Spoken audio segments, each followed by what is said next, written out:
Subscribe کریں ہمارے channel کو اور بیل آئیکن کو کلک کریں تاکہ ہماری ہر نئی آنے والی ویڈیوز آپ تک بآسانی پہنچ سکے۔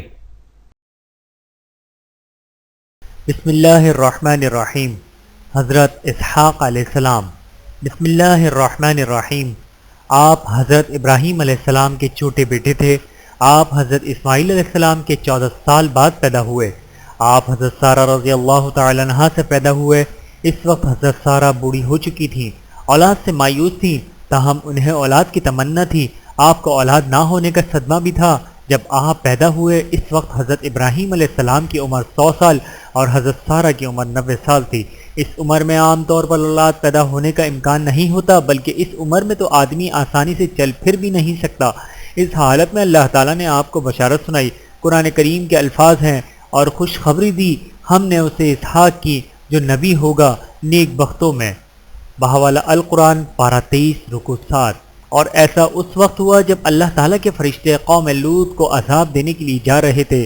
ساتھ میں انہیں حضرت ابراہیم علیہ السلام اور حضرت سارہ رضی اللہ تعالی عنہا کو بیٹے کی خوشخبری دینے کا حکم ہوا، جیسا کہ اللہ تعالیٰ نے ارشاد فرمایا، اور بے شک ابراہیم کے پاس ہمارے فرشتے خوشخبری لے کر آئے تھے، انہوں نے ابراہیم علیہ السلام کو سلام کہا، ابراہیم نے بھی جواب میں سلام کہا۔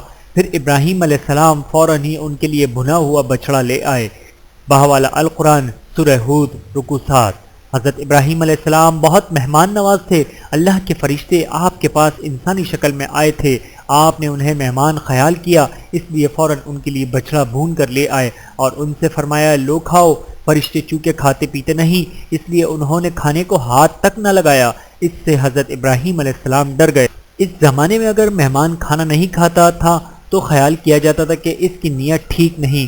آپ نے ان سے کہا مجھے تم سے خوف معلوم ہوتا ہے۔ اس پر فرشتوں نے کہا ڈرنے کی ضرورت نہیں، ہم فرشتے ہیں، قوم لوط کو تباہ کرنے کے لیے آئے ہیں، لہٰذا آپ فکر نہ کریں۔ پھر فرشتوں نے انہیں بیٹا ہونے کی بشارت دی تو انہوں نے حیران ہو کر کہا میرے ہاں اولاد ہوگی۔ اس عمر میں تو بوڑھی ہو چکی ہوں اور یہ میرے شوہر بھی بوڑھے ہو چکے ہیں، اس عمر میں اولاد کا ہونا عجیب سی بات ہے۔ ان کی بات سن کر حضرت سارہ ہنس پڑی، وہ بھی اس وقت وہیں موجود تھیں۔ ان کی بات پر فرشتوں نے کہا کیا آپ اللہ کی قدرت پر تعجب کرتی ہیں؟ اے ابراہیم کے گھر والوں، تم پر تو اللہ کی رحمت اور اس کی برکتیں نازل ہوتی رہتی ہیں۔ بے شک تمام تعریفیں اللہ کے لیے ہیں اور وہ بڑی بزرگی کا مالک ہے۔ آپ کی پیدائش اسی سال ہوئی جس سال بیت اللہ کی تعمیر ہوئی۔ آپ جب 8 دن کے ہوئے تو آپ کی ختنہ کی گئی۔ یہودی آپ کو ضحاک کہتے ہیں، جبکہ قرآن کریم میں آپ کا نام اسحاق آیا ہے۔ بہوالا تذکرۃ الانبیاء صفحہ نمبر 200۔ آپ کے والد محترم حضرت ابراہیم علیہ السلام نے آپ کی شادی اپنے بھتیجے بطویل کی لڑکی سے رفقہ سے کی۔ اس وقت آپ 40 سال کے تھے۔ ان سے 2 جڑواں بچے پیدا ہوئے، ایک کا نام عیس اور دوسرے کا نام یعقوب رکھا گیا۔ اسحاق علیہ السلام عیس سے زیادہ محبت کرتے تھے، رفقہ کو یعقوب سے زیادہ محبت تھی۔ اسحاق علیہ السلام نے اپنی ساری زندگی شام میں گزاری۔ آپ کی اولاد بنی اسحاق کہلاتی ہے۔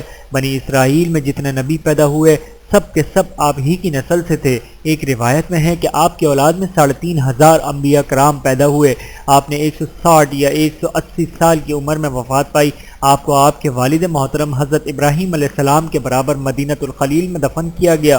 یہودیوں نے آپ کے بارے میں یہ مسئلہ گڑھا ہے کہ جنہیں ذبح کرنے کے لیے لے جایا گیا وہ اسحاق علیہ السلام تھے، اسماعیل علیہ السلام نہیں تھے، لیکن یہودیوں کی یہ بات من گھڑت ہے۔ اسحاق علیہ السلام تو ابھی پیدا بھی نہیں ہوئے تھے جب خواب میں حضرت ابراہیم علیہ السلام کو قربانی کا حکم ہوا تھا۔ تفسیر ابن کثیر میں ایک واقعہ نقل کیا گیا ہے، اس کی تفصیل یوں ہے۔ یہودی علماء میں سے ایک شخص حضرت عمر بن عبدالعزیز رحمۃ اللہ کے زمانے میں مسلمان ہو گیا۔ آپ نے اس سے پوچھا ابراہیم علیہ السلام کے بیٹوں میں کون سے بیٹے کو ذبح کرنے کا حکم ہوا تھا؟ اس نے جواب دیا اے امیر المؤمنین، خدا کی قسم وہ اسماعیل علیہ السلام ہی تھے۔ اور یہودی بھی اس بات کو خوب جانتے ہیں، لیکن یہودی عرب لوگوں سے حسد کرتے ہیں۔ اس حسد کی وجہ سے وہ یہ کہتے ہیں کہ ذبح کرنے کا حکم اسحاق علیہ السلام کے بارے میں تھا، نہ کہ اسماعیل علیہ السلام کے بارے میں۔ بہوالا معرف القرآن، بہوالا تفسیر ابن کثیر۔ اس واقعے سے یہ بھی یہی ثابت ہوتا ہے کہ حضرت ابراہیم علیہ السلام اسماعیل علیہ السلام کو ذبح کرنے کے لیے گئے تھے۔ اللہ تعالیٰ کی آپ پر کروڑوں رحمتیں نازل ہوں۔ صدق اللہ العلی العظیم۔ ویڈیو دیکھنے کا بہت شکریہ۔ مزید ویڈیوز دیکھنے کے لیے ہمارے چینل کو سبسکرائب کریں۔ اگر ویڈیو پسند آئے تو لائک کریں۔ اچھی بات کو دوسروں تک پہنچانا صدقہ جاریہ ہے۔ جزاکم اللہ خیرن کثیرا۔